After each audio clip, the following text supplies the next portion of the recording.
Pahina 41.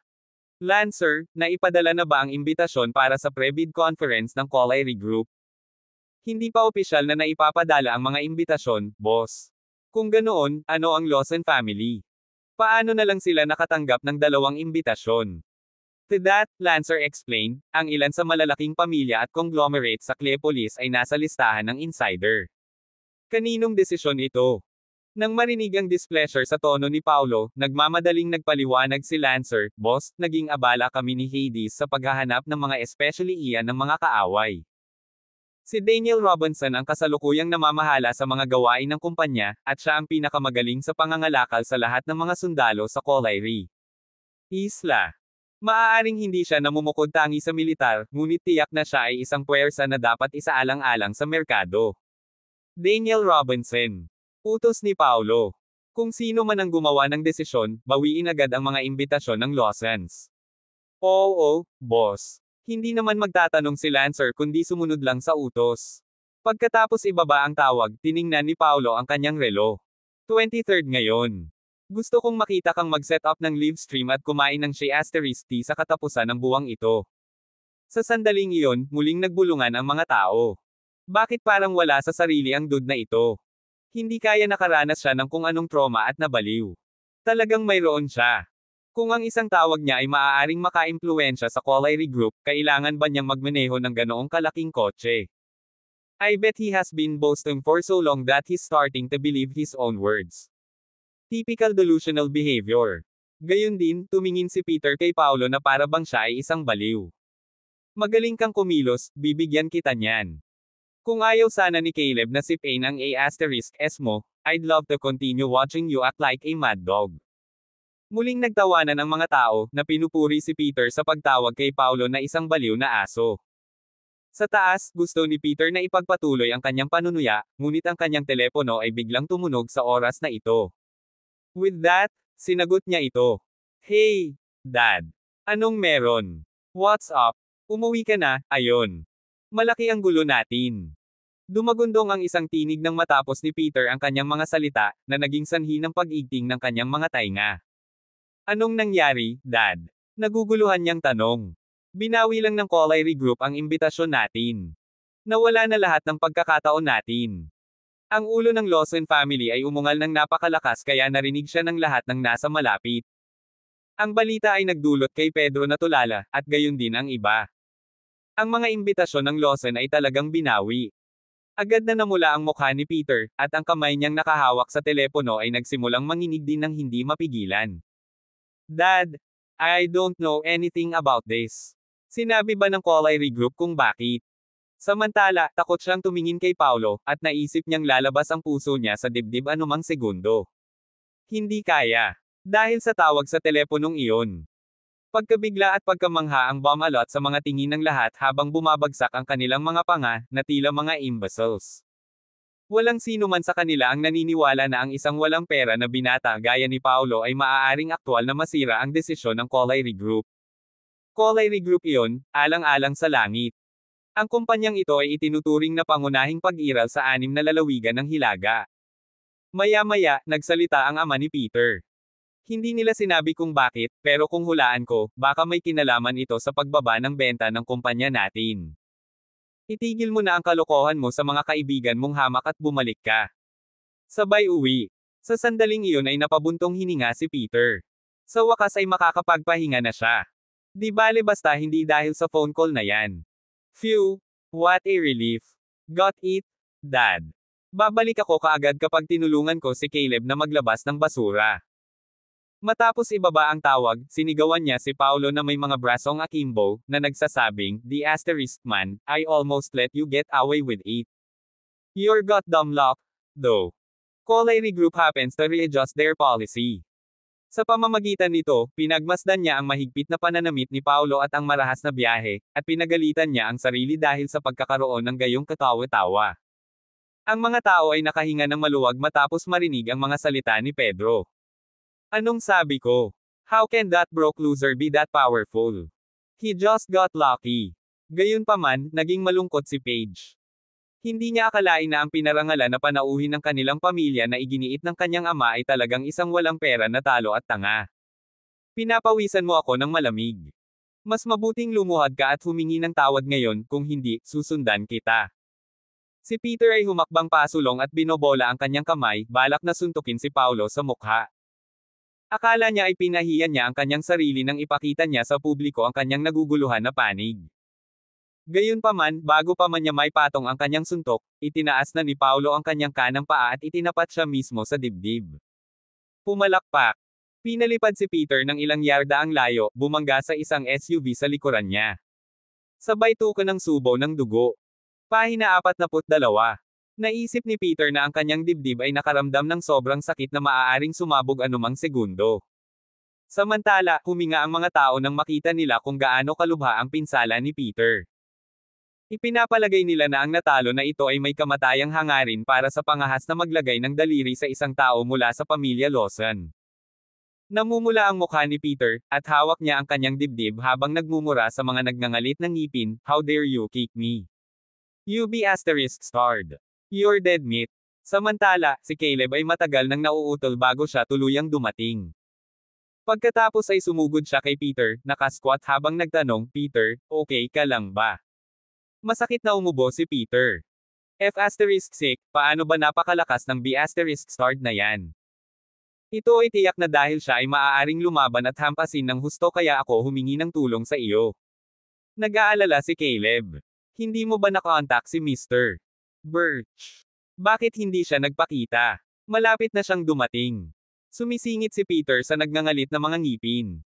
Pagdating niya, "I want this B***starred dead." Maya-maya lang, huminto ang isang itim na Hummer, at lumabas sa sasakyan ang isang lalaking nakaitim na sando na mukhang nasa 35 taong gulang. May hawak siyang handfan na may nakasulat na Reaper.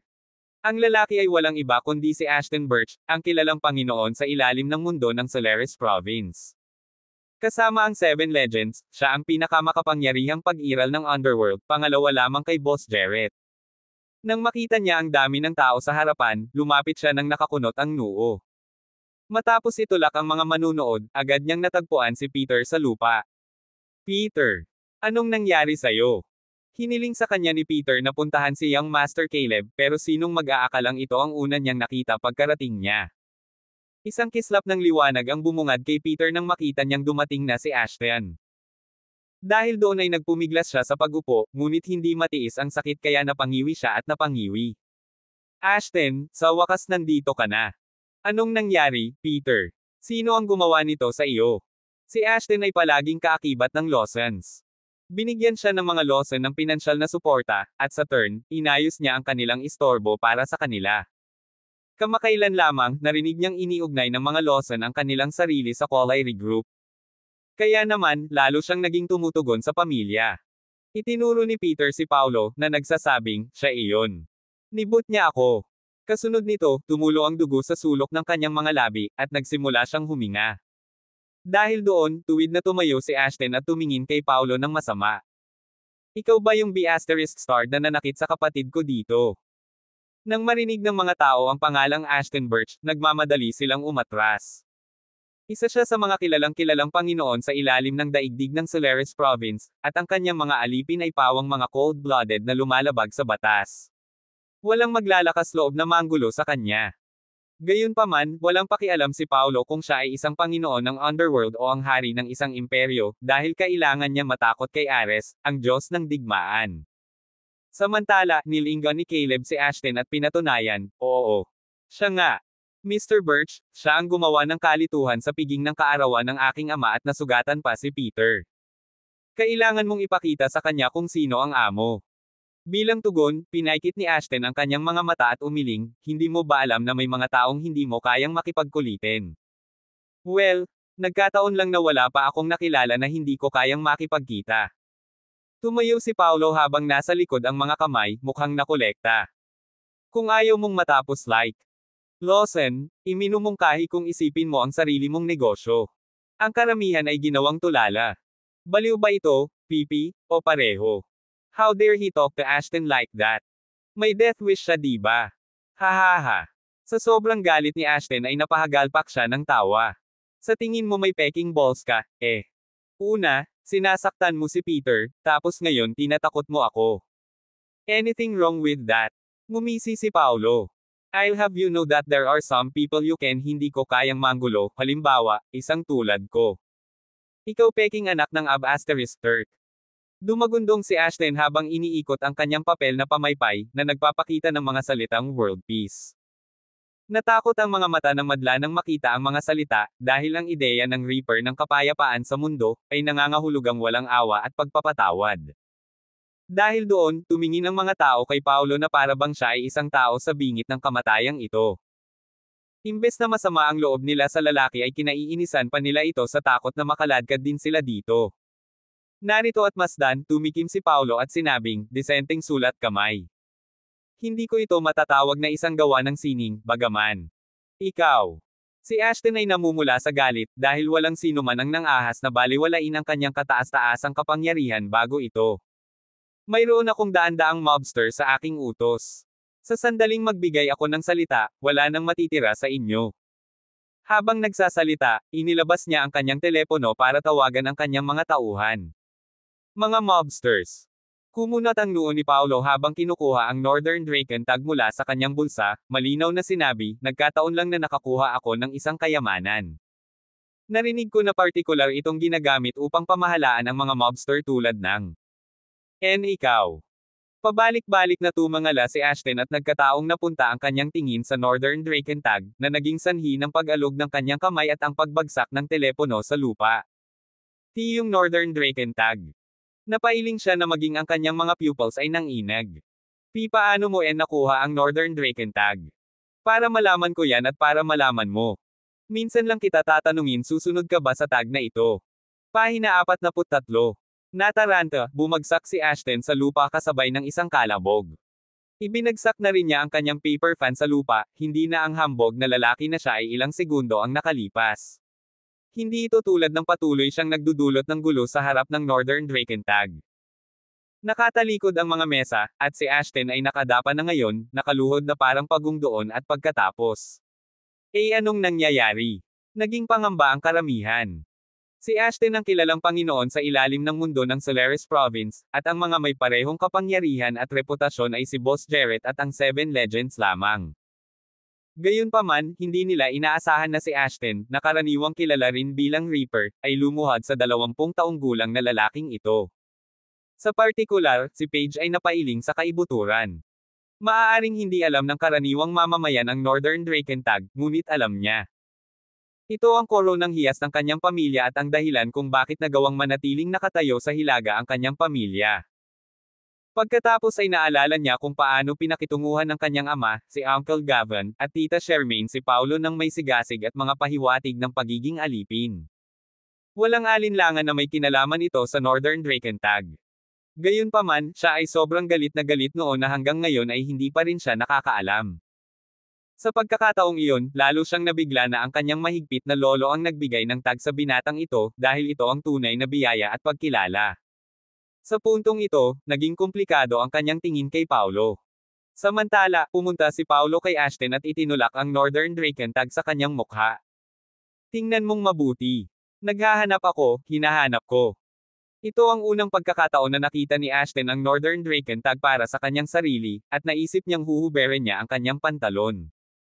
Sa puntong iyon, basang-basa na siya sa malamig na pawis, iniisip kung dapat ba siyang humingi ng awa kay Paulo.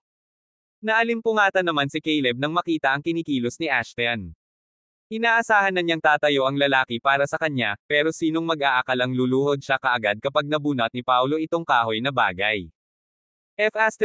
King Hell. Samantala, mas lalong sumama ang ekspresyon ni Peter. Ashton, tiningnan mo pa ba ng mabuti? Baka peke. Kahit na hindi siya bahagi ng underworld, madalas siyang nakikipag-hangout sa mga taong tulad ni Ashton. Kaya, narinig niya ang isa o dalawang bagay tungkol sa Northern Draken tag na ito. Natigilan si Ashton nang marinig ang sinabi ni Peter. Nabigla siya nang makita niya ang mga salitang Northern Draken na hindi man lang niya tinigilan para i-verify ang authenticity nito. Hindi pwede, di ba? Nagbago ang ekspresyon ni Ashton sa sandaling iyon. Wala pa siyang narinig na peking Northern Draken tag sa lahat ng taon niya sa underworld. At higit pa, sino ang magkakaroon ng mga bola upang lumikha ng isang peking? Ashton, nakikita mo ba ang Volkswagen Santana dyan? Yan ang sakay ng Bustard. As if naman talagang mabubunot ng isang tulad niya ang Northern Drakentag. Nanginginig ang mga kalamnan sa mukha ni Ashton bilang tugon. Ang sinaunang Volkswagen Santana na iyon ang nagtulak sa kanya na pamitik. F***sake. Naloko ba talaga ako? Anong pangalan mo? Tanong niya sa nagngangalit na ngipin. Peterman. Alam ni Paulo na sinusubukan ni Ashton na alamin kung siya ay isang tanner. King piece of shitty. Agad na bumaril si Ashton hanggang sa kanyang mga paa sa paghahayag at kumulog, nang gagalaiti sa galit, how dare you iking lie to me using a fake. I'm going to kill you. Siya ay tunay at lubos na asar ngayon. Siya, ang Reaper ng Solaris Province, ay naloko ng isang kuweba at lumuhad pa sa harap niya sa harap ng napakaraming tao. Ang kanyang dignidad ay lubhang nasira. Sa pagkakataong iyon, nabasag ni Ashton ang kanyang mga buko sa mukha na nababalot ng mali siya. Maghintay ka lang, bakla. Puputukin ka ng mga tauhan ko. Ang kanyang mga puwersa ay kumalat sa buong lalawigan ng Solaris. Sa isang tawag, agad na sumugod ang kanyang mga alipor sa malapit. Gayunpaman, hindi naabala si Paulo, mukhang nakolekta pa rin. Palagi siyang nagwagi sa harap ng mga elite at artilleria ng mga kaaway, kaya bakit siya matatakot sa isang grupo ng mga bastos? Sa sandaling iyon, isang malutong na boses ang nagmula sa gitna ng karamihan. Papatunayan ko ang authenticity nitong Northern Drakentag. Ang nagsalita ay walang iba kundi si Paige na kanina pa nakamasid sa karamihan. Bagamat kinasusuklaman niya ang rascality ni Paulo, hindi siya papayag na sir-on ng sino man ang Northern Drakentag ng kanyang pamilya. And who the f***sake, sumpa ni Ashton nang tumingin siya sa direksyon ng boses para mahanap ang isang dalagang naka-black leather jacket, at agad na napalitan ng tingin ang tingin niya. Naku, hindi ka ba napakaganda? Dinilaan niya ang labi at ngumisi. Ang leather jacket ay bumagay sa hubog ng katawan ni Paige, at kahit na hindi siya nagpakita ng kahit isang pulgada ng balat, ito ay lubos na nakakaakit sa kanya. Hindi maalis sa kanya ni Ashton ang kanyang mga mata, dahil hindi pa siya nakakita ng isang babae na maaaring pagsamahin ang kaibig-ibig at sexy ng perpekto. How dare you act presumptuously in front of the Northern Drakentag? Sa way ni Paige, natatakpan ng lamig ang kanyang kaibig-ibig na mukha. Gayunpaman, ipinagpatuloy ni Ashton ang laki ni Paige pataas, na nakadungaw. Ang dakilang Northern Drakentag ay hindi makikilala ng isang maliit na batang babae na tulad mo, babe. Saan ka nakatingin? Napuno ng malas ang mga mata ni Paige nang makita niya ang nakakalasing na tingin sa kanya ni Ashton. Chill, babe. I'll let you do whatever you want with me after I'm done dealing with this B*****. Hihihi. Nakangiting sabi ni Ashton. Sobrang creepy. Ikaw ang nagtanong. Napakunot noo si Paige at hinaila ang serpent whip mula sa kanyang baywang at hinampas ito ng malakas sa sahig, na nagdulot ng malakas na paw. Ikaw na walang pakundangan, parurusahan kita sa ngalan ng hustisya. Nagulat ang mga tao kung paano naglabas si Paige ng letigo mula sa kanyang baywang na parang mahika. Bakit siya may dalang letigo sa kamay? Who knows? Baka ang kink niya. Sa pagkakataong iyon, ngumiti ang mga tao na may mga bakas ng kahalayan. Gayunpaman, hindi nang ahas si Ashton na humila ng kahit isang ngiti, at nanginginig ang kanyang mga binti dahil sa takot. Alam ng lahat sa underworld na ang pangalawang binibini ng Tanner family ay may hawak na 7 section na serpent whip, at hindi ito naawa sa biktima nito. Kahit napipi si Ashton, alam niyang nasa malalim siyang ***T nang sabay na lumitaw ang serpent whip at ang Northern Drakentag. Pahina 44. P-page. Nauutil na sabi ni Ashton na namumula ang mukha, nanginginig ang mga paa na parang nakuryente. Gaano siya kapipi at bulag para mapangahas na hampasin si Miss Tanner?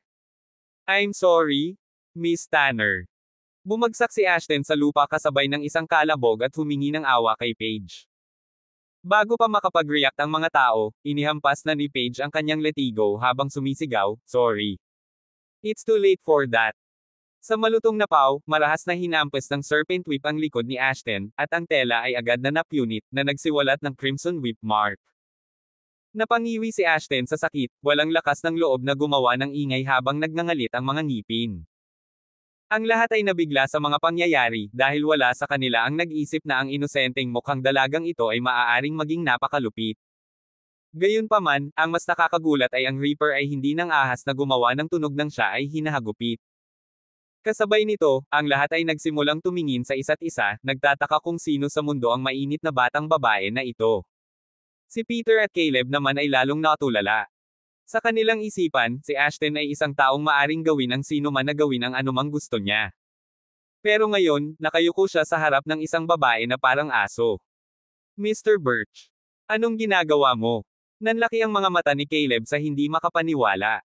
Babae lang siya. Hindi mo ba siya kayang hawakan? Tumahimik ka. Sigaw ni Ashton na napailing nang marinig ang sinabi ni Caleb. Kung ayaw mong mamatay, tumahimik ka na lang. Tumahimik ka na rin kung ayaw mong mamatay. Malamig na utos ni Paige habang nakatingin sa kanya. Oo, oo, oo. Kahit anong sabihin mo, Miss Tanner. Hindi man lang naglakas loob na tumangala si Ashton. Ang kanyang impluwensya ay wala sa harap ng Tanner family, kaya hindi siya nang ahas na ipagpatuloy ang pag-arte. Noon lang pumunta si Paolo kay Paige at kumaway. Hey! Nagkita ulit tayo. Bumungad sa ulo ni Paige ang imahe ng hubad nitong katawan nang tumingin ito kay Paolo, at agad na namula ang mukha nito. You stinkin' mug. As if I'm pleased to meet you. Dahan daw ang itinaas ni Ashton ang kanyang ulo upang makita si Paige na medyo nahihiyang kumilos, na humantong sa pagbagsak ng kanyang panga. Ito ba talaga si Miss Tanner, ang kinakatakutan ng mga kaaway niya? Awkward na tumawa si Paolo. I didn't mean it that day. Ang ganda ng higaan mo kaya nakalimutan kong isuot ang damit ko kanina, accidentally falling asleep, he wanted to say. Tama na. Pinutol siya ni Paige bago niya natapos ang kanyang mga salita. Ayoko marinig. Gayunpaman, para sa mga hindi nakakaalam kung ano talaga ang nangyari, ang mga salita ni Paolo ay tila nagpapahiwatig. Hindi siya nagsuot ng damit kanina. Sa wakas ay napagtanto ni Ashton kung bakit ang B** star na ito ay naglakas loob na maging mayabang siya ang boy toy ni Miss Tanner. Paano mo planong harapin ang mga lalaking ito? Malamig na tanong ni Paige habang ibinabalik ang latigo sa bewang niya. Dahil doon, sumenya si Paolo kina Caleb at Peter. Kayong dalawa, halika dito. Ang mukha ni Caleb ay nagbago ng maraming beses, at ang kanyang mga binti ay hindi nagdala sa kanya kahit saan habang siya ay nanatiling nakaugat sa lupa. Sa kabilang banda, walang dugo ang mukha ni Peter, at napahawak siya sa dibdib niya sa sakit habang sinasabing, hihingi ako ng tawad. Hihingi ako ng tawad, paano na? Hindi talaga ako makagalaw. Sobrang sakit. How dare he continue acting tough when Ashton had yielded? Gayunpaman, walang awa siyang binitukan ni Paolo na ang dibdib niya ay nakaramdam ng sobrang sakit nang huminga siya ng mas mabigat, lalo pa ang paggalaw ng 1 pulgada. Ngumisi si Paolo bilang tugon, saka tumingin kay Caleb. Wala kang nasaktan. Bakit hindi ka gumagalaw? Natatakot ka ba sa akin? Ako. Sa pagkakataong iyon, determinadong lumapit si Caleb kay Paolo. Anong gusto mo? Young Master Caleb, malinaw na sabi ni Paolo. Hindi ko kukunin ang buhay mo ngayon kapag binigyan kita ng 1 buwan at ang pamilya mo. Tapos, tinuro niya si Ashton. Kayong dalawa baliin ang mga paan ng isa't isa, at tatawagin natin itong isang araw. Ano? Galit na tumingin si Ashton. Narinig mo na ba ang tungkol sa pagtitipid kung kaya mo, bata? Huwag magsunog ng mga tulay. Huwag kang mag-alala. Hahanap pa rin ako ng paraan kahit nawala na ang lahat ng pag-asa. Kasabay nito, ibinato niya ang Northern Draken tag sa mukha ni Ashton habang walang tigil na sinasabi, limitado ang pasensya ko. Ano kaya ang mangyayari? Habang si Ashton ay sumulyap sa Northern Draken tag, isang bakas ng mali siya ang sumilay sa kanyang mga mata. Sige, gagawin ko, sabi niya. Kasunod nito, dahan-dahan siyang bumangon at walang awang ibinaba si Caleb sa guya, at ang tunog ng buto na naputol sa kalahati ay narinig kaagad. Ah! Napaungol si Caleb sa sakit. Agad na namuo ang mga butil ng pawis sa kanyang noo, at bigla siyang bumagsak sa lupa. Ngumisi si Paolo bilang tugon. Mukhang hindi na makakaganti si Young Master Caleb. Masaya ka na ba ngayon? Ang mga kamay ni Ashton ay nakabold sa kamao. Ano ang tungkol sa iyong sarili? Walang emosyong tanong ni Kingsley. Ikaw ba mismo ang gagawa, o gusto mo tulungan kita? Tiningnan ni Ashton ang paralisadong si Peter bago sinabi sa mga nagngangalit ng ngipin, ako mismo ang gagawa. Dahil doon, kumuha siya ng malaking bato sa lupa at binasag ito sa kanyang kaliwang braso. Bam! Agad na umagos ang dugo mula sa kanyang kamay habang ang kanyang mga buto ay nagde-deform. Napangiwi si Ashton dahil sa sakit at nagngangalit na sinabi, is this Good enough for you. Bawat isang tao sa karamihan ay nabigla sa kanilang nasaksihan. Walang awa talaga ang binatang ito. Iisipin na maaari niyang pasunurin ang Reaper sa sarili. Sa puntong iyon, lahat ay tumingin kay Paolo na may lubos na pagkamangha, hindi na nang ahas na magsalita ng isa pang insulto o pangungutya. Nang makita ang dagwang kamay ni Ashton, pinaikit ni Paige ang kanyang ilong at sinabing, masyadong brutal ito. Tapos na akong makipaglaro sa inyo. Bye! Si Ashton naman ay bumangga sa bubong at muntik nang magmura. Bakit hindi mo naisip na brutal pala nung hinampos mo ako? Pagkaalis ni Paige, tumingin si Paolo. Caleb. I've said this before. I didn't take your life today, but you'd better behave yourself. Hindi na nakapagsalita ng mahigpit si Caleb dahil malapit na siyang mahimatay sa sobrang sakit. Kasunod nito, lumapit si Paolo kay Peter at tumingkayad hanggang sa antas ng kanyang mata. Young Master Peter, sana hindi mo makalimutan ang pangako mo. Ang takot na si Pedro ay nanginginig, nakatingin sa kanya na para bang siya ay si Satanas. Anong pangako? Di ba sabi mo mag-set up ka ng live stream at kakain ng Shea Asterisk tea kapag na-withdraw ang imbitasyon ng pamilya mo? Pero, gusto pa ring umimik ni Peter. Young Master Peter, ipapayo ko sa iyo na huwag babalik sa iyong sinabi, sabi ni Paolo habang tinatapik ng mahina ang mukha ni Peter. Mayroon kang 7 araw hanggang sa katapusan ng buwan. Inaasahan ko ang iyong live stream kung gayon. Dahil doon, dahan-dahan siyang tumayo at umalis, hindi pinansin ang takot at nagmamakaawang tingin ni Peter. Hanggang sa nawala sa paningin ng lahat ang junkie na Volkswagen Santana ay nang ahas si Ashton na itaas ang ulo. Paf! Boy-toy ka lang ni Tanner. How dare you act so rampantly? Nagmura siya sa kabamaling kay Caleb at Peter. Tumayo kayong dalawa. Tumatawag ako ng ambulansya. Huwag kang mag-alala, sisiguraduhin kong babayaran niya ito. Papatayin ko ang anak ng isang Gusto ko siyang patayin. Umungol si Caleb, nakahiga sa lupa habang nakayakap sa kanyang binti. Si Connor, ang pinakamatandang young master ng Summers family, ay nagmamadaling umuwi mula sa susunod na bayan nang marinig na may nabali ang binti ng kanyang nakababatang kapatid. Naglabasan ng mga ugat mula sa kanyang nakakuyom na mga kamao nang makita niya si Caleb na nakahiga sa kama at nakaplaster ang paa. Ito ay hindi matatagalan. Walang sino man ang pinapayagan na year-okon ang lahat sa amin. Kailangan niyang pagbayaran ang kanyang ginawa. Oo, kailangan niyang magbayad. Galit na galit si Caleb. Connor, anong gagawin mo? May magandang plano ka ba? Pahina 45. Nag-aalalang paliwanag ni Caleb, we need a good plan if we want to retaliate. That B** starred can really fight, and force won't work. Isa pa, meron siyang babaeng may malakas na background na sumusuporta sa kanya. Kahit yung nasa underworld pwede wag kang gagawa ng kahit ano sa kanya. Nakasimangot na sagot ni Connor. Paano mo nakuha ang sarili mong gusot sa halimaw na ito? Pumunta siya sa piging ng kaarawan ni tatay at naunang gumawa ng kalituhan. Putol ni Caleb na may galit. Naging palaban pa nga siya doon tapos para sa isang model, kaya kailangan kong turuan siya ng leksyon.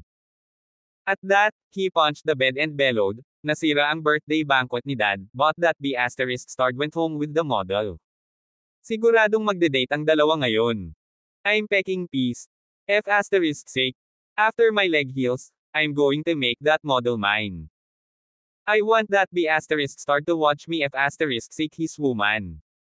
Model, Napaisip si Connor. Bakit hindi natin simulan sa kanya? Nagningning ang mga mata ni Caleb dahil doon. Connor, ikaw. Don't mean. You like that model, di ba? Bakas ng masamang kalooban ang sumilay sa mga mata ni Connor. Kung ganoon, we'll end her. Sa oras na malaman ng B** starred na iyon, huli na ang lahat. Ito ay tiyak na maglalagay sa kanya sa paghihirap. Masayang bulalas ni Caleb, magandang ideya. Dahil hindi namin kayang labanan ang B** starred na iyon, crush namin siya sa pag-iisip. Break mo siya. Mabaliw siya. Tumango si Randy bilang pagsang-ayon habang nakikinig sa usapan. Bilisan mo, kung gayon. Kailangang matubos ang karangalan ng ating pamilya sa lalong madaling panahon.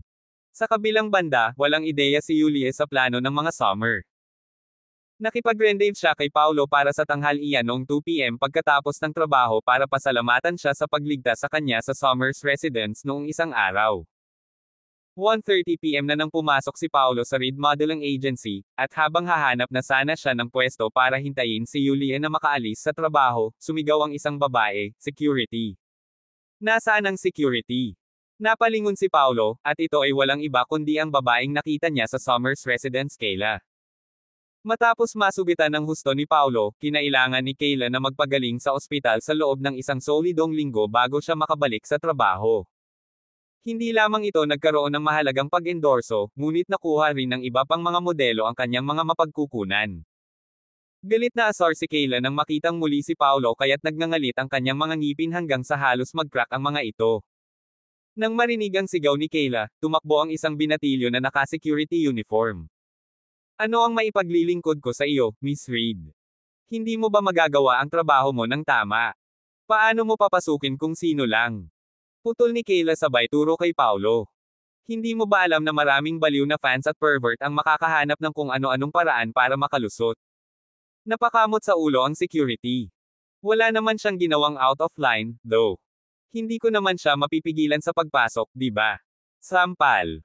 Isang malakas na sampal ang ibinigay ni Kayla sa security guard at pinagalitan, "Kinuha ka ba ng kumpanya para manood ng mga tao? Hindi ba huli na ang lahat kapag may gagawin talaga siya? Ang seguridad ay medyo bata pa." Halatang nagmula siya sa isang mahirap na pamilya at kailangan niyang magsimulang magtrabaho sa murang edad. Agad na namula ang kanyang mga mata ng masampal, ngunit hindi siya nang ahas na lumaban, dahil si Kayla ay manliligaw ni Caleb, at ang Somers family din ang pangunahing investor ng kumpanya. Sa madaling salita, hindi siya nang ahas na tumawid sa prinsesa na ito. Naging malamig ang tingin ni Paolo nang makita ang malungkot na tingin ng security. "Pumunta ako para hanapin si Yulia. Wala kang pasok dito," galit na galit niyang sabi. Matagal na niyang haharapin ang mapanghusgang babaeng ito kung hindi niya inisip ang katotohanan na ito ang pinagtatrabahuhan ng kanyang kapatid. "Haha, ano ba? Gusto mo pa ba akong sipain?" Sigaw ni Kayla sabay cross arms. "Wala kang Mr. Tanner para suportahan ka ngayon. If you dare lay a finger on me, I'll make sure you get more than what you've bargained for." Habang nagsasalita, lumapit siya kay Paolo at umindayog sa mukha nito. "Tara, batukan mo ako kung napakagaling mo. Do you even dare?" Mula nang matagumpay na nakipag-ugnay kay Caleb, naging sobrang yabang at saplade siya sa ahensya. Maging ang CEO ng ahensya ay pumikit sa lahat ng masasamang ginawa niya. Siya ay kumikilos na mas mapangahas ngayon, mukhang sobrang bastos, tiyak na si Paolo ay hindi maglalakas loob na gumawa ng anuman sa kanyang lugar. Maraming mga tauhan ang nagtipon sa kanilang paligid sa puntong ito, at marami ring mahuhusay na modelo ang nanunood mula sa gilid. "Sino te? How dare he mess with Kayla in our office? Ha! Beats me. Princess Kayla won't go easy on him, though. Mas mabuting ihanda mo na ang popcorn mo." Nang makita ng security guard na parami ng parami ang mga taong nagkukumpulan para manood, nagmamadali siyang nag-advise, "Sir, bakit hindi ka nalang maghintay sa labas? Miss Reed is not someone you can mess with." Sampal. Biglang nagtaas ng kamay si Kayla at binigyan ng malakas na sampal ang security. "Why the F asterisk do you have so much to talk about? Keep yapping and I'll F asterisk can cut your tongue off." Paano siya makakaganti sa ginawa nito sa kanya noong summers? Tirahan. At saka, hindi pa siya tapos mag-ipon ng timbang. Namamaga ang mga pisngi ng security dahil sa pagsampal, at nagngangalit ang kanyang mga ngipin, na sana ay mapaiyak na lang siya. "Anong meron sa pagmumukhang yan?" Pinandilatan ni Kayla ng daggers ang security. "Galit ka ba dahil sinampal kita?" Hindi. Hindi siya naglakas loob na makipag-usap sa kanya, dahil kailangan niya itong maliit na sahod. "Hahaha." Napatawa si Kayla, pagkatapos ay bumaling kay Paolo. "Nakikita mo ba ito? Walang naglalakas loob na guluhin ako dito. Kung ayaw mong mabyuli ng ganito si Yulia, mas mabuting lumuhad ka at humingi ng tawad sa ginawa mo sa akin sa Somers residence." Bakas ng mali siya ang mga mata ni Paolo nang marinig ang mga sinabi nito. "Ganito mo na ba binubuli si Yulie? Ha? Ano bang problema niyan? Hindi ko lang matiis kung paano siya magpanggap na lahat ng marangal." Nag-cross arm si Kayla, mukhang mayabang. Who would back her up when she can't even read between the lines? It serves her right to be bullied. "Babantayan ko siya." Single ni Paolo. Hindi magiging kasing simple ng pag-ubo ng dugo kung maglalakas loob kang ay bully ulit siya. Nang marinig iyon, napangiti si Kayla. You, back her up. Sino ka ba sa tingin mo? Gusto mo bang makipagpustahan sa akin? Mamaya, I will. Sampal. Hindi na hinintay na matapos niya ang kanyang pag-iingay, itinaas ni Paolo ang kanyang braso at walang awang sinampal ang kanyang bastos at nakakadiri na mukha, dahilan upang agad na mamaga ang kanyang mukha na may dugong tumutulo mula sa gilid ng kanyang bibig. How dare you slap me? Hinawakan ni Kayla ang namamagang pisngi. How dare you asking hit me when Mr. Tanner's not here? Ang titig ni Paolo ay may bahid ng frost habang nagbabala, naaawa na ako. I don't mind killing you if you dare to bully Yulie again. Pahina 46. Iyan ay isang matapang na pag-angkin. Inilibot ni Kayla ang kanyang tingin sa mga tao na puno ng sama ng loob sa kanyang mga mata. Kilala siya bilang Princess Kayla dito sa Reed Modeling Agency, kaya sinong mag-aakalang masasample siya sa harap ng lahat. Siguradong magiging paksa siya ng chismis ng ibang mga modelo pagkatapos nito. Lalong lumakas ang galit sa pag-iisip, napatitig si Kayla sa security, peking bangkay ka ba? Hindi mo ba nakitang inatake niya ako, walang kwentang basurang peking? Dahil hindi siya kalaban ni Paolo, maaari na lang niyang sumbatan ang mahinang security para hindi siya masyadong magmukhang nakakahiya. Ang mahinang security ay natakot na humakbang pasulong at sinabi kay Paolo, Sir, you should really go. Anong pangalan mo? Tanong ni Paolo habang nakatingin sa security. L. Leroy Johnson. Sige na. Tinuro ni Paolo si Kayla. Ibalik mo ang 2 sampal na binigay niya sayo. Ano? Umiling si Leroy na parang kalansing, sa sobrang takot ay umagos ang lahat ng dugo sa kanyang mukha. 1 hanggang 1 hindi pwede. I still need this job to pay for my sister's education. I promise I can give you a better one, pangako ni Paolo. Napangisi si Kayla dahil doon. Bilang security sa kumpanya namin, kumikita siya ng magandang 5,000. Saan pa kaya makakakuha ng mas magandang trabaho kaysa dito ang isang punk na wala man lang bachelor's degree? Aba, tumingin si Leroy kay Paolo at sinabing, alam kong mabuti ang ibig mong sabihin, Ginoo, ngunit talagang. Pwede ba? Bago niya matapos ang kanyang mga salita, nagsalita si Paolo. Collieri Group. I can have you work as security there. 10,000 a month. Kung gusto mo ng ibang post, I can make the arrangements too, malinaw niyang sabi, na humantong sa pagkatahimik sa bulwagan. Nagkatinginan ang lahat, nakangiti. May bakas ng panunuya sa kanilang mga mukha. Anong uri ng pag-iral ang naisip ng lalaking ito na Collieri Group? Maraming mayayaman at marangal na mga young masters ang nag-away at gumamit ng lahat ng uri ng paraan para mabutlak ang kanilang paraan sa pagpunta sa isang maliit na posisyon sa Collieri Group, gayunpaman, buong tapang na ipinangako ni Paolo sa binata ang anumang trabaho na gusto niya. Ang kanyang pag-angkin ay labis na mapangahas na walang naniwala sa kanya, sa pag-aakalang ito ay lahat ng malaking usapan. Hahaha. Napatango si Kayla. Sa tingin mo hindi ka talaga bahagi ng matataas na klase dahil lang tinulungan ka ni Mr. Tanner minsan, di ba? Ipapaalam ko sa iyo na kahit ang pamilya Tanner ay hindi maglalakas loob na magsalita ng ganoong kalaking salita sa harap ni Collieri. Grupo. Gayunpaman, hindi siya pinapansin ni Paolo habang ipinadala niya ang pangalan ni Leroy kay Daniel. Hukayin ang kanyang profile. Napakadali para sa Collieri Island na hukayin ang karaniwang impormasyon ni Joe, at sa gayon, ang mensahe ni Daniel ay lumitaw sa isang iglap. Si Leroy Johnson ay nagmula sa isang nayon malapit sa Cleopolis. Nag-drop out sa kolehiyo sa kanyang 3 taon. Ang kanyang ama ay naging paralisado dahil sa isang pinsala sa trabaho, at ang kanyang ina ay tumakas. May kapatid siyang babae na nasa high school pa lang. Malinis na record, mahusay na karakter, at isang mahusay na mag-aaral. Nang makita ang huling ilang salita, sumagot si Paolo nang walang dalawang isip. Ilipat ang kanyang profile sa Collieri Group, at i-recruit siya bilang opisyal na staff. Anong nakatayo ka pa dito? I-chalk out mo siya. Ayaw mo na ba sa trabaho mo? Naiinip na bulyo ni Kayla kay Leroy nang makita niyang nakatutok ang lahat ng atensyon ni Paolo sa kanyang telepono. Nang si Leroy ay nasa isang sanggang daan, itinulak ni Paolo ang kanyang telepono kay Leroy.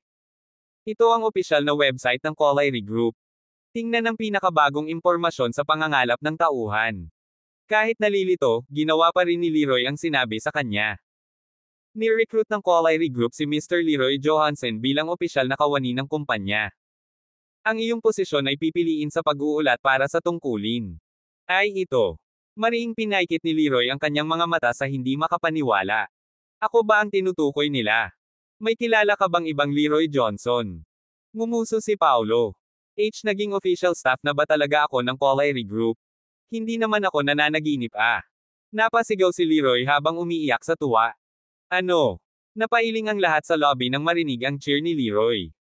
Sa kawalan ng paniwala, kinuha ng lahat ang kanilang mga telepono at galit na hinanap ang opisyal na site ng Collieri Group.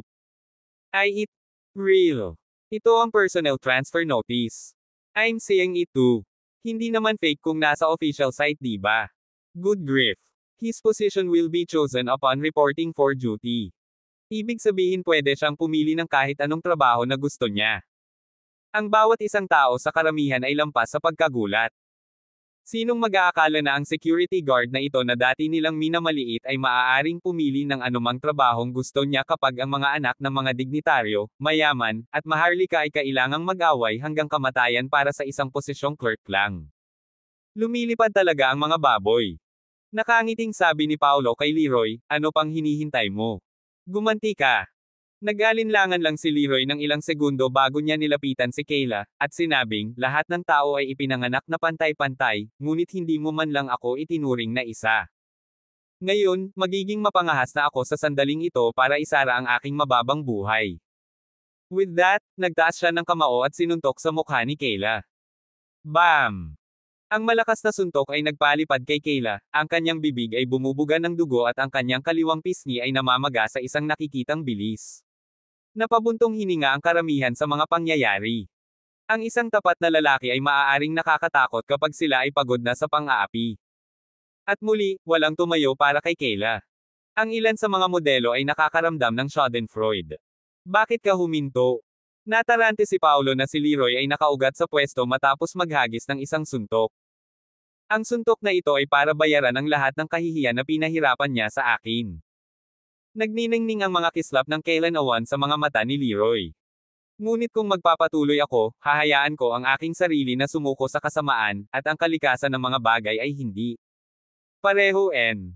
Ngayon. Tumango si Paulo bilang pagsang-ayon habang hinahangaan ang binata. Good. I've made the right choice. Matagal bago natauhan si Kayla, at sumabog siya sa sahig habang sumisigaw, how dare you pecking hit me? Somebody. Tear this son of a, rete shreds. Matagal nang dumating ang iba pang mga security guard, ngunit wala ni isa sa kanila ang nangahas na umakyat, nakatayo na nakaugat sa lugar na may takot. Bakit ka ba natatakot sa kanya? Akala mo talaga makakatrabaho siya sa Collieri Group? Sumirit si Kayla at dumura ng laway. Gamitin mo ang utak mo, for F*** sake. Paano nakapasok ang isang walang katulad niya sa Collieri Group? Sa pangangarap. Matapos marinig ang kanyang mga salita, ang iba pang mga seguridad ay nagsimulang umindayog. Maya-maya lang, may dumating na magandang modelo at nagtanong, ako si Eve Chester, kaibigan ni Julia. Nandito ka ba para sa kanya? Tama na. Sa pagkakataong iyon, tiningnan ni Paulo ang kanyang relo. Natapos na ba ang schedule niya? Matagal na siyang umalis. Nag-aalalang sabi ni Eve. Nakita ko ang presidente na tinawag siya sa kanyang opisina. Pagkatapos, ilang sandali pa, lumabas siya nang walang malay kasama ang mga tauhan ni Young Master Caleb na binuhat siya. Young Master Caleb. Walang malay. Dinala. Isa. Parang umaalingaw-ngaw na alon ang mga salita sa loob ng ulo ni Paulo. Kailan nangyari? Mga kalahating oras ang nakalipas. Gusto ko sanang sabihin sa'yo nung narinig kong hinahanap mo si Julia, pero... Si Eve ay natakot na sulyap kay Kayla, iniwan ang kanyang mga salita doon. Kalahating oras. Kumulo ang dugo ni Paulo, at namumula ang kanyang mga mata habang ang lalaki ay namumula sa galit. Caleb Summers, ikaw na anak ng Ab****. Ang lakas ng loob mong gumamit ng gayong karumal-dumal na panlilinlang. Deadmeat ka. Nilinggan ni Paulo si Leroy at sinabing, may emergency ako. Pwede ka na lang dumiretso sa Collieri Group at mag-report para sa duty. Oo, Mr. Peterman, sagot ni Leroy na may paggalang. Nagmadaling lumabas si Paulo pagkatapos noon, at walang nang ahas na hamarang sa kanyang dinadaanan. Hindi siya nang-ahas na mag-antala kahit isang segundo dahil hindi niya maisip kung anong uri ng mga karumal-dumal na bagay ang gagawin ni Caleb sa kanyang namatayan na kapatid na babae pagkatapos siyang kunin. Pagkatakbo palabas ng agency building, tinawagan niya si Lancer at umungol, "Give me Caleb's location." "You have 1 minute." Pahina 47. Makalipas ang humigit kumulang 30 segundo, sumagot si Lancer, "Boss, sinusubaybayan namin ang kanyang mga talaan ng pagbili at nalaman na nag-check-in siya sa isang presidential suite sa Poly Hotel mga 10 minuto ang nakalipas." "Ipapadala ko ba ang mga tauhan natin?" Hindi na siya pinatapos ni Paolo sa kanyang mga salita, ibinaba na niya ang tawag nang makuha niya ang kailangan niya at nagmamadaling umalis. Samantala, si Yulie ay nakahiga sa isang malaki at marangyang kama na nakapikit at nakaawang ang mga labi. Siya ay nahulog sa isang malalim na pagkawala ng malay sa loob ng presidential suite ng Police Hotel, na matatagpuan sa pinakamataas na palapag. Sa kabilang banda, nakaupo si Caleb sa tabi ng kama, pinaikot-ikot ang baso ng red wine sa kanyang kamay habang nakatingin sa magandang hubog ng katawan ni Yulie na para bang hinahangaan niya ang isang nakamamanghang sinaunang estatwa ng Greek. "Ang galing talaga ni Connor." He licked his lips and mumbled, "Ansley is a *ikang stunner. Just looking at her makes my blood go crazy." With that, niluwagan niya ang kanyang necktie gamit ang isang kamay, saka hinaila ang kwelyo niya sa kaliwat kanan. "Hindi ka kukuha ng couch casting, B****. Aba, magbabago yan ngayon." Pagkatapos, ibinaba niya ang buong baso ng red wine bago ito itinapon sa high-end na carpet sa ilalim ng kanyang mga paa. Habang humihinga siya ng mabigat, pinunit niya ang pangitaas niya, pinalipad ang mga butones nito. Ang ganda. Gayunpaman, tulad ng gusto niyang handgun ang makinis, mala-porselana na balat, isang dumadagendong na boom ang nagmula sa pasukan. Anong nangyayari? Who the F*** there's interrupt my fun.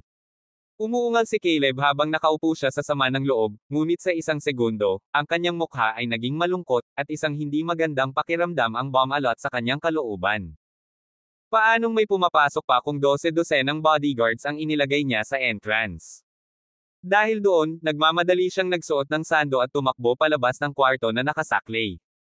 Pagdating niya sa sofa sa sala, nakita niyang nakabukas na ang grand double door, at ang isa doon ay malapit nang kumawala. Ang pagkatuklas ay nagpasindek kay Caleb. Ang Poly Hotel ay isang 5-star na establishment, at ang pinto sa presidential suite ay hindi ang pinto na kayang bumukas ng lakas ng tao. Sa sandaling iyon, tinawag niya ang kanyang punong seguridad, "Logan." "Anong nangyayari, Logan?" Nang matapos siyang magsalita, isang matipunong lalaki na nakasot ang bumungad sa pinto. Slam! Malakas siyang bumagsak sa sahig. Ang lalaking ito ay walang iba kundi ang punong seguridad ni Caleb, si Logan Wade. Anong nangyari? Asan yung iba? Si Caleb ay natakot. Sila. Lahat sila. Nakababa, umubo ng dugo si Logan, mahinang nagsalita, "Young master. Tumakbo. Dali." Sa sumunod na segundo, nahimete siya. Sa sobrang takot ni Caleb ay nanginginig ang kanyang mga paa. Nang hindi sinasadya.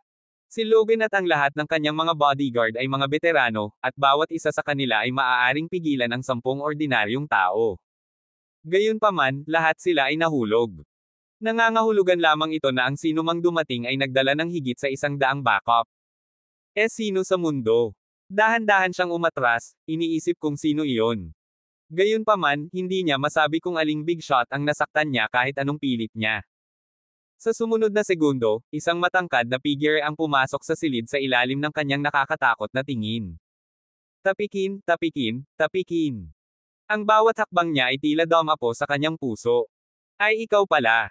Paano makakalimutan ni Caleb ang mukha na iyon? Ang lalaking nakatayo sa kanyang harapan ay walang iba kundi ang sumire sa piging ng kaarawan ng kanyang ama, si Paolo. "Ikaw lang mag-isa dito?" Tanong niya habang nanlalaki ang mga mata sa hindi makapaniwala. Nahirapan siyang paniwalaan na nagawa ni Paolo na mag-isang patumbahin ang kanyang mga piling gwardya. Samantala, lumapit si Paolo kay Caleb at hinawakan ito sa kwelyo, umuungal, "Nasaan si Yulie?" Bumungad sa kanya ang malisya, na bumabalot sa kanyang katawan na parang galit na leon. Umagos ang dugo sa mukha ni Caleb, at natakot siya habang itinuro ang kwarto na nanginginig ang mga kamay. Siya ay nasa loob. With that, binuhat ni Paulo si Caleb gamit ang isang kamay na parang nagbubuhat ng tuta at tumakbo papunta sa kwarto. Ilang yarda lang ang layo mula sa sala hanggang sa kwarto, ngunit kay Paulo, parang milya-milya ang layo. Kamusta na kaya si Yulie? Dinungisan ba siya ng B****? Nasaktan ba siya? Natatakot? Daan-daan at libu-libong mga kaisipan ang bumalot sa kanyang isipan na parang alon. Inihanda na niya ang kanyang sarili sa maaaring kaharipan niya, ngunit nang makita niyang gulong-gulong nakahiga si Yulie sa kama, hindi pa rin niya mapigilan ang kanyang galit. How dare you? Umungol si Paulo at ibinagsak si Caleb sa sahig, saka itinapakan ng kanang paa sa pagkalalaki ng huli. Ah! Ang sakit ay sobrang sakit na ang pag-ungol ni Caleb ay hindi tunog tao. Pahina 48. The next second, bumubula agad si Caleb sa bibig. Nawalan siya ng malay. Kumuha si Paulo ng manipis na kumot sa gilid at marahang tinakpan ang katawan ni Yulia. Pagkatapos, lumapit siya kay Caleb at yumuko bago niya pinatong ang isang daliri sa ibabaw ng isa pa habang 3 beses niyang idiniin ang acupuncture point sa pagitan ng mga kilay ng huli.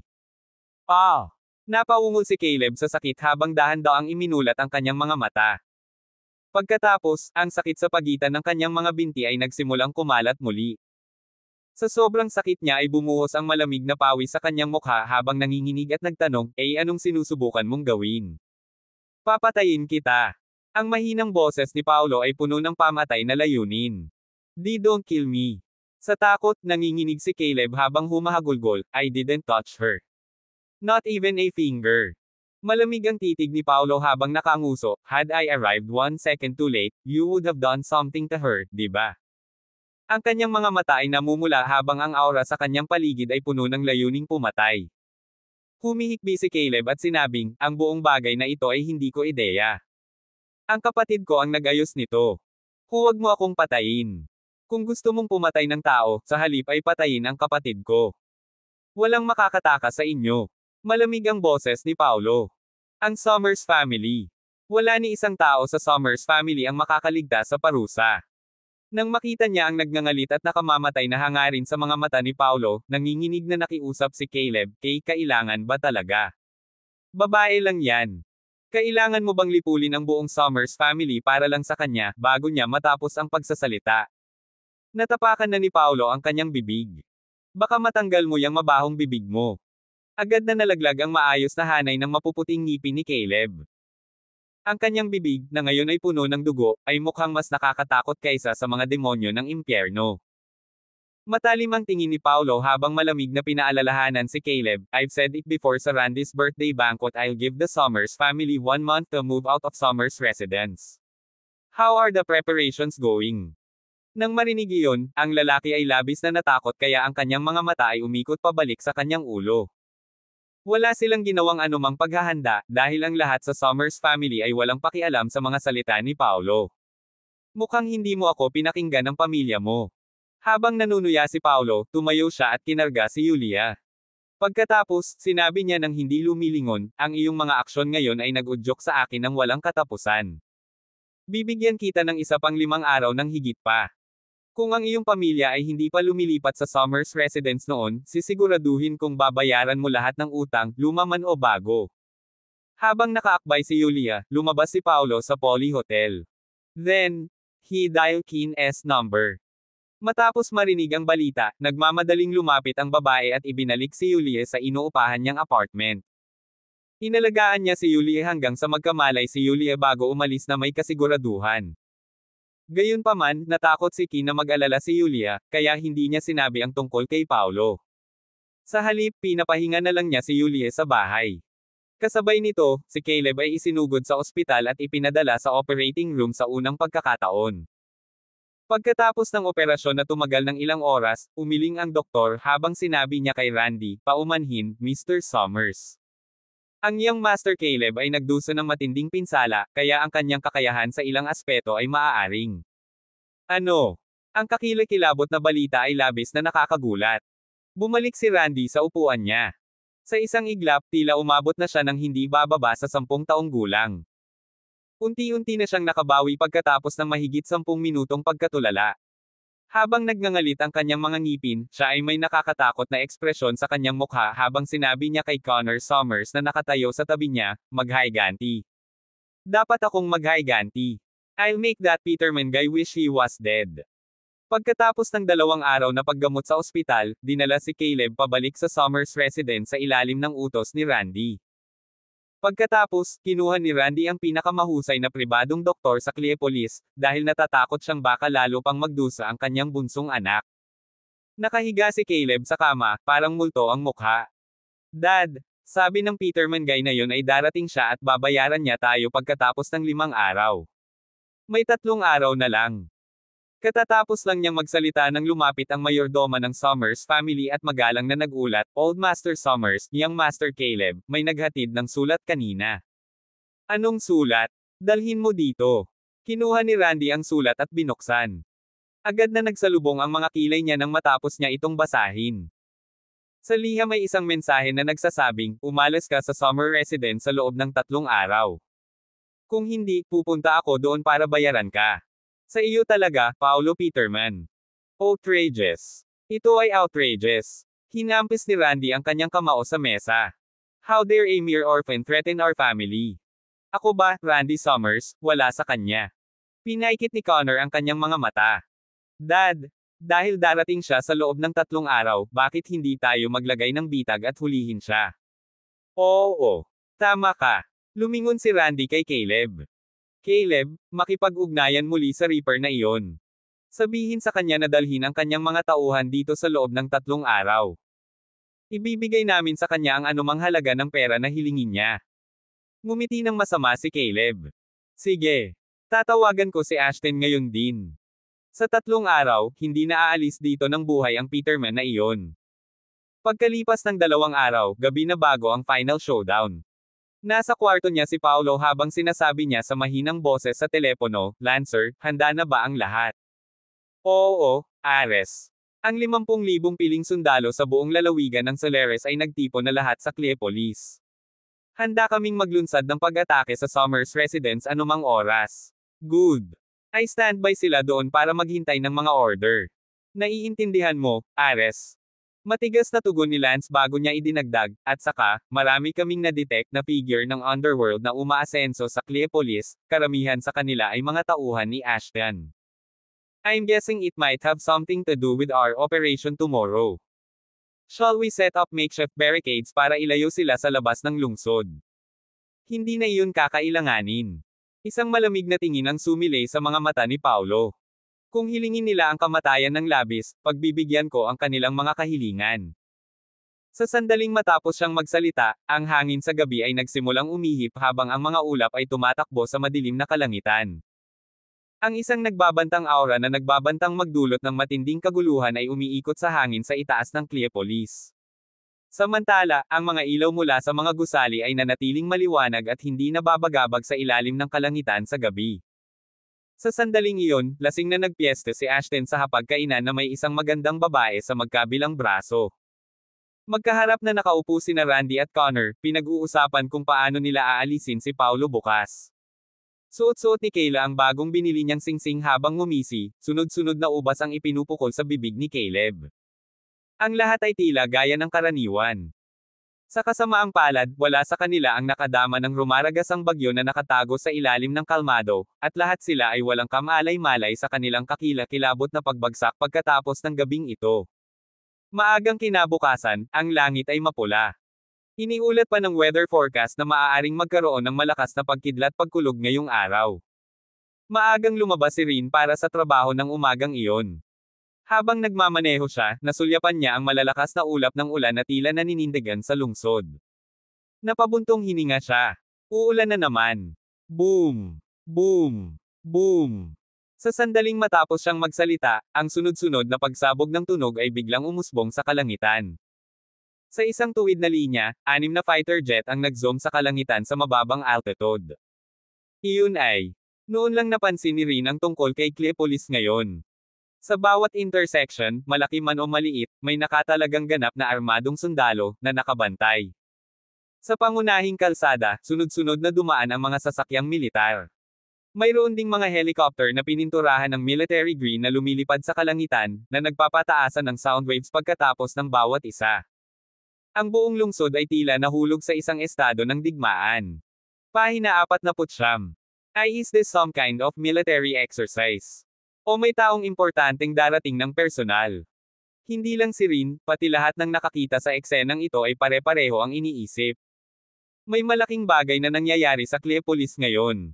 Samantala, ang lahat sa Summers family ay nagtipon-tipon sa Summers residence. Maging ang malalayong kamag-anak na ang kabuhayan ay umaasa sa Summers family ay sumugod upang magdagdag sa kanilang mga bilang. Ang bagay na ito ay nag-aalala sa pagmamataas ng Summers family, kaya walang sinuman sa kanila ang maaaring tumayo ng walang pakialam. Maging si Kayla ay itinulak si Caleb sa isang wheelchair patungo sa bulwagan sa harap ng bakuran. Gusto ni Caleb na panoorin si Paolo na magdusa ng lubos na pagkatalo. Saka lang mapapawi ang kanyang puot. Umupo si Randy sa pangunahing upuan, sumulyap sa kanyang relo habang sinasabi niya kay Caleb, kailan kaya si Mr. Birch? Don't worry, Dad. Ilang sandali pa ay nandito na sila. May malamig na ngiti sa labi si Caleb. So what if that dude comes first? We have 10 of people in our family. Do we have a reason to fear him? Noon lang, sa maliit na courtyard na humigit kumulang 10,000 square feet sa harap ng Summers residence, isang bagong Rolls-Royce ang huminto. Nang makita ng katulong na nagbabantay sa pasukan ang marangyang sasakyang ito, dali-dali silang tumakbo sa harapang bulwagan upang magsumbong, Mr. Summers. Mr. Summers, may tao rito. Si Mr. Birch ba? Sabay na tumayo sina Randy at Connor at sabay na nagtanong. Hindi ko alam. Sabi ng katulong habang hinihingal. Ito ay isang Rolls-Royce. Isang Rolls-Royce. Nagpalitan ng tingin ang mag-ama at agad na lumabas ng pinto. Sa isang maliit na lungsod tulad ng Cleopolis, walang gaanong tao ang kayang bumili ng ganitong uri ng kotse, kaya hindi sila nang ahas na maging bastos. Nang makarating sila sa main entrance, parehong natigilan sina Randy at Connor. Isang hindi pamilyar na lalaki ang nakatayo sa pasukan. Nakasuot siya ng marangyang suit habang nakatayo, ang kanyang katawan ay malakas at matibay na parang bakal. Ito ay walang iba kundi ang Vice President ng Colliery Group, si Daniel. Ikaw ulit? Hindi man kilala ni Randy si Daniel, nakilala niya ang mga damit at marangyang sasakyan na pag-aari ng huli. Dapat ay nagkakahalaga sila ng hindi bababa sa 10 milyon, kaya sigurado siyang hindi ordinaryong tao ang lalaking ito. Ngumiti si Daniel. Mr. Summers, ako ang Vice President ng Colliery Group, si Daniel Robinson. Boom! Nang marinig ni Randy ang mga katagang iyon, parang saysabog ang isip niya. Yung Vice President ng si Colliery Group, nanginginig ang boses niya, at sa sobrang emosyon niya ay maluha-luha na siya. Sa kasalukuyan, ang mga prestihiyosong pamilya sa buong Cleopolisno, ang buong lalawigan ng Solares ay buong lakas na nagpapamalas para lang mabigyan ng audience kasama ang Vice President ng Colliery Group. Gayunpaman, ang bawat isa sa kanila ay nabigo. Ngunit ngayon, personal na dumating sa Summers residence ang pinarangalan na Vice Presidente Robinson. Ito ang pinakadakilang karangalan na matatanggap nila. Napailing si Connor na halos hindi na siya makahinga. Kinurot niya ang sarili sa takot na baka mahimatay lang siya kapag hindi siya nag-iingat. Vice President Robinson. Please, do come in. Halika. Magalang na yumuko si Randy habang inaakay si Daniel sa front hall. Mangyaring umupo, Vice Presidente Robinson. Pagkaupo ni Daniel sa pangunahing upuan, magalang na binigyan siya ni Randy ng isang tasa ng tsaa at maingat na sinabi, Vice President Robinson, mayroon ka bang balak na itanong sa Summers family sa iyong iginagalang na pagbisita ngayon? Ngumiti si Daniel. It's nothing much. I just want to have a look at the documentation on the enterprises under the Summers family. Nang marinig iyon, agad na natuwa ang lahat sa Summers family. Hindi kaya interesado ang Colliery Group sa isa sa mga branch company sa ilalim ng Summers family. Kung makakapagtatag sila ng partnership sa Colliery Group, ang Summers family ay maaaring umunlad sa isang iglap. Tuwang-tuwang sabi ni Connor, saang kumpanya ka interesado, Vice President Robinson. Ihahanda ko iyon kaagad para sa iyo. Lahat ng kumpanya. Humigop si Daniel ng tsaa habang mahinahong sinabi, gusto kong tingnan ang detalyadong impormasyon ng lahat ng negosyo, kasama na ang Summers Corporation mismo. Anong? Nagpalitan ng tingin sina Randy at Connor, na wala sa isang iglap ang excitement sa kanilang mga mukha. Lahat sila ay matatalinong tao, at naiintindihan nila kaagad kung ano ang pinagdadaanan ni Daniel. Vice President Robinson, anong ibig mong sabihin dyan? Balak mo bang bilhin lahat ng property sa ilalim ng Summers family? Tumutulo ang malamig na pawis sa noo ni Randy habang nagsasalita, puno ng takot at takot ang tono nito.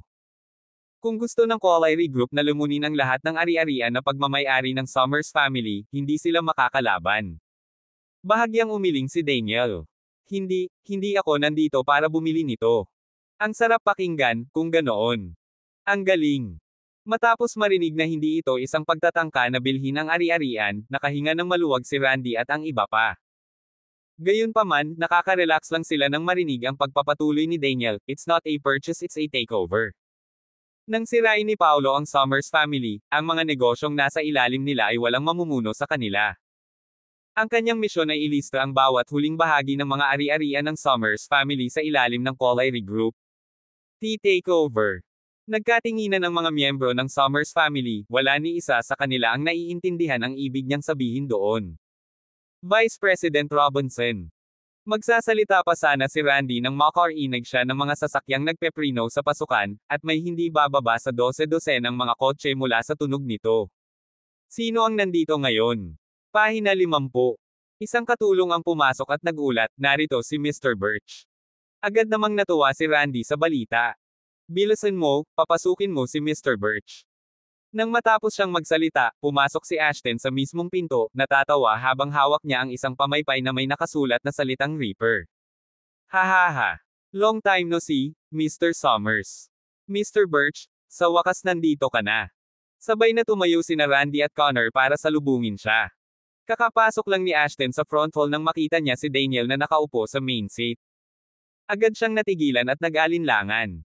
Sino ang lalaking ito? Paano siya uupo sa main seat ng Summers family? Mr. Summers, sino ito? Nagmamadaling pinakilala siya ni Randy. Ito si Vice President Robinson mula sa Collier Group. Yung Vice President ng Collier Group. Mabilis na isinara ni Ashton ang kanyang pamaypay habang nakalulugod siyang nag-abot ng kamay. Maraming magagandang bagay ang narinig ko tungkol sa iyo, sir. Bahagyang itinaas ni Daniel ang kanyang mga talukap, ni hindi man lang pinansin. Reaper. Malamang na makikilala niya ang totoong Reaper ngayon. Walang panahon si Daniel para sa mga taong malapit nang mawala sa balat ng lupa. Si Ashton ay may awkward na ekspresyon sa kanyang mukha habang nahihiyang binawi ang kanyang kamay. Gayunpaman, hindi siya nang ahas na magtanim ng anumang sama ng loob, dahil alam na alam niya ang katayuan ng Vice-Presidente ng Collier Group. Ito ay isang iginagalang na karangalan na makita siya. Para maibsan ang awkward na kapaligiran, mabilis na sinabi ni Connor, Mr. Birch, please have a seat.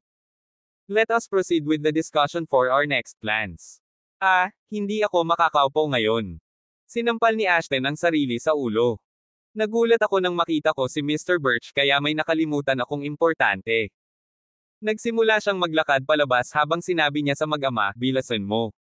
Sumama ka sa akin para salubungin ang amo ko. Ang amo ng Reaper. Nagulat si Randy at ang iba pa.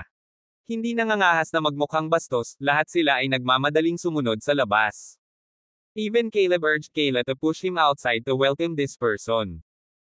Paglabas, nakita nila ang isang matandang nakasuot ng tradisyonal na damit na papalapit sa kanila sa tulong ng dalawang kabataan. Nagmamadaling humakbang pasulong si Ashton at kinuha ang braso ng matanda mula sa pagkakahawak ng mga kabataan, pagkatapos ay ipinakilala kay Randy, ito si Morten Law, isang lubos na iginagalang na veterano sa larangan. Agad namang yumuko si Randy at ang iba pa. Ikinagagalak kitang makilala, Mr. Law. Ang katayuan at posisyon ay ang lahat sa underworld, pagkatapos ng lahat. Samantala, ang mga veterano tulad ni Morten ay may hindi mabilang na makapangyarihang mga tao tulad ni Ashton bilang kanilang mga subordinate, at hindi sila kailanman umalis sa kanilang tirahan.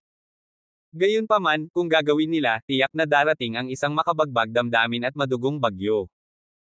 Matapos maingat na anyayahan si Morten sa harap ng bulwagan, sinabi ni Randy sa isang magalang na tono, Mr. Law, please have a seat. Hindi alintana, mas mababa pa rin ang inaalok na upuan kaysa sa inuupuan ni Daniel. Sinulyapan ni Morten si Daniel, pagkatapos ay nagpahangin na parang isang matanda habang sinasaway niya, "Bata, bakit hindi mo iniaalok ang iyong upuan sa akin?" Hindi man lang itinaas ni Daniel ang mga talukap niya habang sumagot, "You're not worthy." Ang kanyang boses ay hindi masyadong malakas, ngunit lahat ng naroroon ay nabigla sa kanyang mga salita. Nanginginig ang puting balbas ni Morten habang galit na sinabi, sino ang lalaking ito? How dare he talk to me like this? Si Ashton at ang mag-amang duo ng Summers family ay labis na kinilig. Ang isa sa kanila ay isang veterano ng Underworld, samantalang ang isa ay ang Vice President ng Colliry Group. Hindi nila gustong masaktan ang alinman sa dalawang iyon. Nag-isip sandali si Ashton, saka sinabi kay Morten, "Mr. Law, ito ang Vice President ng Colliry Group, kaya..." Bago pa matapos magsalita si Ashton ay nagbago ang ekspresyon ng mukha ni Morten, saka siyang ngumuso nang umupo siya sa orihinal na upuan na inaalok sa kanya. Sa pagtatapos ng araw, kapital ang tunay na prioridad. Hindi mahalaga ang reputasyon o seniority, dahil wala sa mga iyon ang mahalaga sa harap ng kapital. Sa wakas ay umupo na ang lahat. Pagkatapos, ngumiti si Randy at sinabi kay Ashton, "Mr. Birch, pinaparusahan lang namin ang isang hamak na ruffian, kaya hindi ko inaasahan na mag-iipon ka ng napakaraming puwersa. You even requested Mr. Law's esteemed presence." Nang lumabas siya para salubungin si Morten, napansin niyang may hindi bababa sa 500 lalaki na nagtitipon sa looban sa pasukan. Itinaas ni Ashton ang kaliwang kamay na nakabenda at nagngangalit ang kanyang mga ngipin habang sinasabi, "This hand is all thanks to him. I swear I'll kill him today, right here." At saka, mukhang may kinalaman ang batang iyon sa binibini ng Tanner family. Natatakot ako na baka mawala ng kontrol, kaya inimbitahan ko si Mr. Law para palakasin ang ating puwersa. Isang masamang tingin ang sumilay sa mga mata ni Ashton. Hanggat ang batang iyon ay maglakas loob na pumunta dito ngayon, sisiguraduhin kong ito na ang katapusan niya. Nang marinig niya ang mga salita ni Ashton, hinampis ni Caleb ang kanyang wheelchair sa tuwa. Kamangha-manghang. Puputulin ko ang basura niya gamit ang sarili kong mga kamay. Sa ganoong paraan, mararanasan niya rin ang sakit na pinagdaanan ko. Habang nakikinig si Daniel sa usapan nila tungkol sa pagkatalo kay Paulo, halos humagalpak siya ng tawa. Ang grupo ng mga idiot na ito ay talagang naisip na ang 500 ruffians ay maaaring magkaroon ng pagkakataon laban kay Ares, ang Diyos ng digmaan. Gayunpaman, ang lumang Mr. Law ay maaaring medyo nakakalito. Pagkatapos ng lahat, hindi siya nakakuha ng reputasyon sa Underworld ng walang kabuluhan. Gayunpaman, kung hindi nila isasaalang-alang ang galit ng Underworld, hindi mahalaga kung papatayin nila siya kaagad. Samantala, dinala ni Paulo sina Lancer at Hades habang dahan-daang naglakad paakyat sa entrance ng Summers residence. "Lumabas ka, Randy." Ang malakas na sigaw na ito mula sa kanya ay naging dahilan ng pag-ungol ng mga ulap sa itaas. Ang mga patak ng ulan na namumuo sa mga ulap ng ulan ay tuluyang bumuhos sa lupa. Hindi naman malakas ang ulan, ngunit mahusay pa ring nagbukas si Lancer ng isang itim na payong at inilagay ito sa ulo ni Paulo. "Umalis ka nga rito, Randy." Ang boses ni Paulo, na ipinaray sa kulog, ay umalangaw-ngaw sa pandinig ng mga taong nagkukumpulan sa harapang bulwagan. Si Daniel ang unang tumayo nang marinig ang boses na iyon, samantalang si Ashton at ang iba ay sumunod din. May bisyo ang tingin sa mga mata ni Randy. "Hay nako bata." Naglakas loob siyang lumapit. Nagsilabasan ang lahat sa bulwagan sa harapan, galit na nagmamadaling pumunta sa pasukan.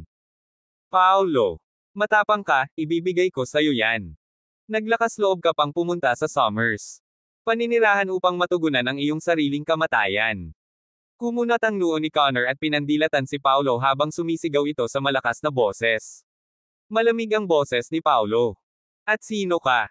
"Ako ang unang anak ng Summers family." Malakas na anunsyo ni Connor.